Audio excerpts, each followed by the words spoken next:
Hello everyone. तो आज हम बात करेंगे पैरासीटामोल के बारे में। ठीक है, तो इस वीडियो में हम डिस्कस करेंगे इसके इंडिकेशन के बारे में, इसके डोजेस के बारे में, इसके साइड इफ़ेक्ट्स के बारे में और कौन कौन से प्रिकॉशंस हमें रखने चाहिए ये पैरासीटामोल टैबलेट लेने के टाइम पे। ठीक है, इसके स्ट्रेंथ के बारे में डिस्कस करेंगे और कौन कौन से ब्रांड्स है जो पैरासीटामोल बना रही हैं। ठीक है, और लास्ट में हम कॉम्बिनेशन के बारे में बात करेंगे और ये भी जानेंगे कि आखिरकार ये पैरासीटामोल जो है वो काम कैसे करता है, या फीवर पे काम करे या फिर पेन रिलीफ में काम करे, तो ये किस तरह से काम करता है। सो चलिए इस वीडियो को शुरू करते हैं। तो इंडिकेशन जानने से पहले हम ये जान लेते हैं कि पैरासीटामोल है क्या। ठीक है, तो इसको जो है एसिटामिनोफेन के नाम से भी जाना जाता है। आपने लिखा हुआ कहीं कहीं पे देखा होगा। ओके, सो और ये जो है पैरासीटामोल, ये एंटीपायरेटिक है और एंटी एनाल्जेसिक ड्रग है। ओके, ये non steroidal anti inflammatory drug होता है जो कि ओटी से मिलता है on the counter without any prescription. Okay, जो कि ये है। राइट, अब बात करते हैं इसके इंडिकेशन के बारे में। तो जो इसका इंडिकेशन है, तो ये फीवर को कंट्रोल करने में मदद करता है। मतलब अगर हमारे बॉडी का टेम्परेचर बढ़ जाता है तो उस केस में हम पैरासीटामोल को देते हैं, या फिर जब हेडक हो जाता है, मतलब जो पेन होता है, पेन हर तरह के पेन में इसको दिया जाता है, जैसे हेडक हो गया या फिर ज्वाइंट पेन हो गया, या फिर लेडीज में मेंस्ट्रुअल पेन है तो उस केस में भी दिया जाता है, या फिर सर्जरी हुआ है तो सर्जरी के बाद जो पेन होता है उस केस में भी हम इसको देते हैं, या फिर दांत में दर्द है तो उस केस में पैरासीटामोल को रिकमेंड करते हैं हम, या फिर बैक पेन है तो उस केस में भी हम इसको रिकमेंड करते हैं। तो हम इसके बाद बारे में और भी डिटेल में लास्ट में बात करेंगे कि आखिरकार ये फीवर पे काम कैसे करता है या फिर पेन पे ये काम कैसे करता है। बहुत लोग पूछते हैं कि भाई पैरासीटामोल ठीक है, फीवर में दे दिए, पेन में दे दी, तो आखिरकार बॉडी कैसे समझेगा कि हमको, मतलब ये टैबलेट कैसे समझ सकता है कि फीवर है या पेन है। तो इस तरह से ठीक है, तो इसके बारे में भी हम बात करेंगे। अब बात कर लेते हैं इसके डोजेस के बारे में कि हमें किन किन डोजेज में इन्हें देना होता है।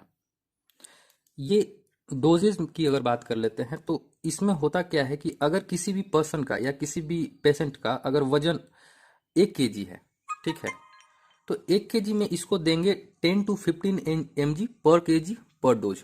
मीन्स ये हुआ कि अगर कोई बच्चा 1 kg का है तो उसको हम कितना दे सकते हैं पैरासीटामोल, 10 से 15 mg।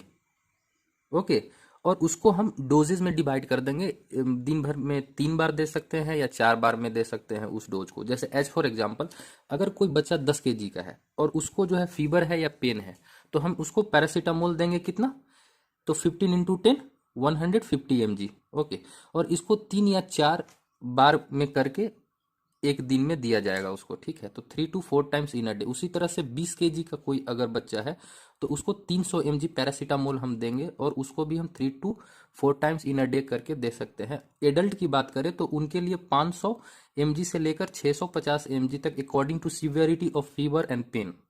ओके, हम दे सकते हैं उनको 3 to 4 टाइम्स। ठीक है, तो ये डोजेज एडजस्ट करना होगा, ये टेक्निक सीखनी पड़ेगी।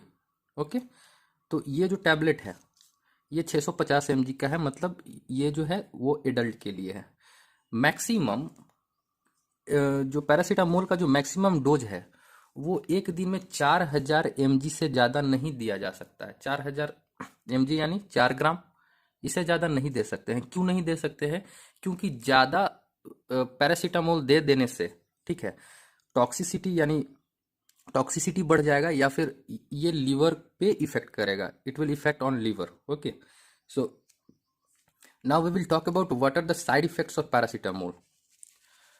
तो there are some side effects, but एक बात और है कि साइड इफेक्ट सभी को नहीं होता है। ओके, अगर किसी पार्टिकुलर मॉलिक्यूल से किसी को इन्फेक्शन है, ठीक है, किसी को स्टूमुलेट कर रहा है, इन्फेक्ट कर रहा है, तभी उनको साइड इफेक्ट देखने को मिलेगा। जैसे नौसिया हो गया, वोमिटिंग हो गया, रैशेज हो जाएंगे स्किन पे। ओके, और ओवरडोज में तो हमने बात कर ही लिया कि वो लीवर को डैमेज करेगा। ठीक है, अब बात करते हैं प्रिकॉशंस के बारे में। तो अगर कोई पेशेंट लीवर से पीड़ित है, ठीक है, if he is having liver disease और किडनी डिजीज, ओके, सो इस केस में क्या होगा कि वो पैरासीटामोल ले तो सकते हैं, लेकिन उसके लिए उन्हें डॉक्टर से एडवाइस लेना बहुत ही जरूरी है। राइट, अब बात आती है कि वैसे केस में क्या, कि अगर कोई महिला प्रेग्नेंट है या फिर लैक्टेशन पीरियड में है तो उनको क्या पैरासीटामोल देना चाहिए, क्या वो सेफ है? तो जी हाँ, बिल्कुल सेफ है। लेकिन उसके लिए क्या है कि डॉक्टर से सलाह लेनी बहुत ज़रूरी है, ठीक है। और उनको जो है पैरासीटामोल लो डोज होना चाहिए उसका, और जो उसका फ्रीक्वेंसी है, मतलब जैसे हम नॉर्मल में 4 बार दे रहे थे तो उसका फ्रीक्वेंसी जो है वो कम कर दिया जाएगा। लेकिन उसके लिए कितना फ्रीक्वेंसी में देना है, कितना डोज देना है, ये डॉक्टर ही बता सकता है। तो इसके लिए बेटर रहेगा एक्सपर्ट से एडवाइस लेना, मतलब डॉक्टर से रिकमेंड कर ले प्रेगनेंसी या लैक्टेशन के टाइम पे। ओके, अब बात करते हैं स्ट्रेंथ के बारे में।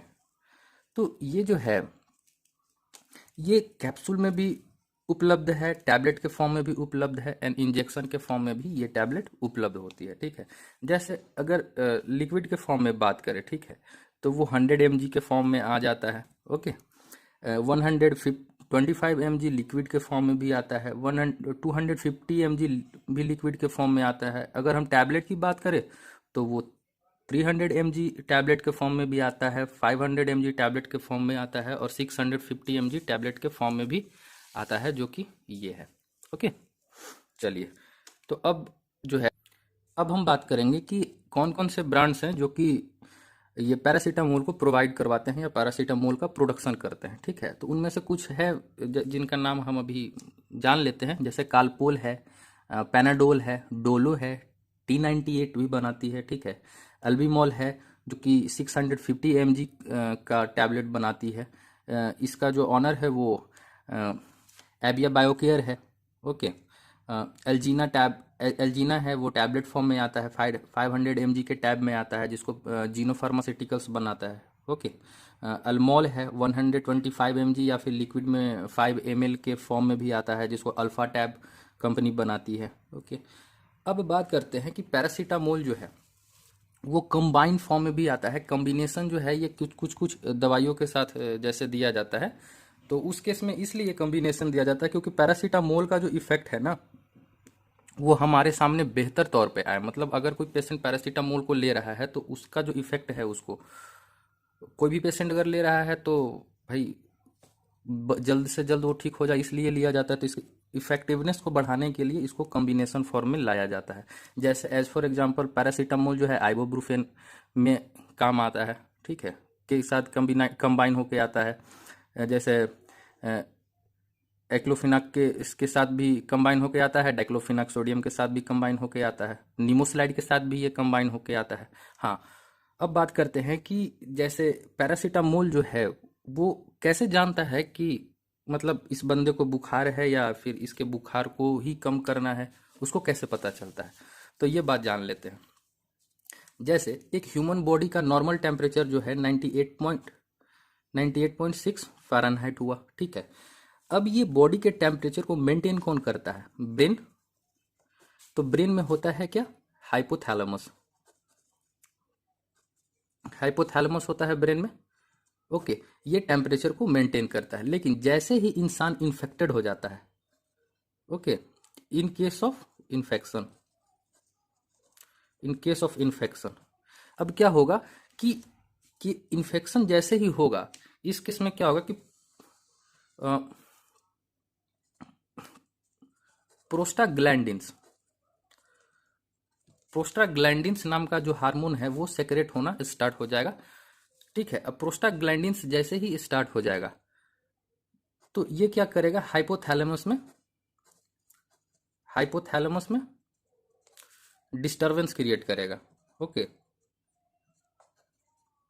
डिस्टरबेंस क्रिएट करने लगेगा। तो जैसे ही डिस्टरबेंस क्रिएट करेगा, तो ये तो था हमारा टेम्परेचर मेंटेन कर रहा था हाइपोथैलेमस, राइट। तो डिस्टरबेंस क्रिएट होने के कारण क्या होता है, टेम्परेचर जो है वो रेज हो जाता है। ओके, तो इसका मेन काउज क्या था कि प्रोस्टाग्लैंडिन्स का सेक्रेशन, इन्फेक्शन का काउज होना, प्रोस्टाग्लैंडिन्स का सेक्रेशन होना। तो पैरासीटामोल जैसे ही हम उस इंसान को देंगे तो क्या करेगा, प्रोस्टाग्लैंडिन्स के सेक्रेशन को ही बंद करेगा, ठीक है। प्रोस्टाग्लैंडिन्स का सेक्रेशन जैसे ही बंद हुआ, थर्ड फेज, तीसरा नंबर स्टेप पर प्रोस्टाग्लैंडिन्स, इसका जैसे ही सेक्रेशन बंद हुआ, हाइपोथैलेमस का डिस्टर्बेंस जो है वो स्टॉप हो जाएगा। अगर वो स्टॉप हो गया तो टेम्परेचर जो है वो टेम्पोररी मेंटेन हो जाएगा और 98.6 फ़ारेनहाइट पे चला आ जाएगा। उसी तरह से in case of pain, pain में क्या होता है कि जहाँ पे पेन हो रहा है, सपोज ये हाथ है, यहाँ पे पेन हो रहा है, राइट, तो यहाँ से स्टिमुलस जो है वो ब्रेन को जा रहा है कि सर हमें यहाँ पे पेन महसूस हो रही है। ओके, इस केस में भी क्या होगा कि प्रोस्टाग्लैंडिन सेक्रेट होगा, राइट, और प्रोस्टाग्लैंडिन सेक्रेट करके फिर से वही हाइपोथैलेमस को डिस्टर्ब करेगा और पेन स्टार्ट हो जाएगा, राइट। तो इस केस में भी वो यहाँ पे प्रोस्टाग्लैंडिन्स को ब्लॉक करेगा। तो दर्द तो हमें होगा लेकिन ब्रेन को महसूस नहीं होगा कि हमें दर्द हो रहा है, राइट। तो यहाँ तक क्लियर है।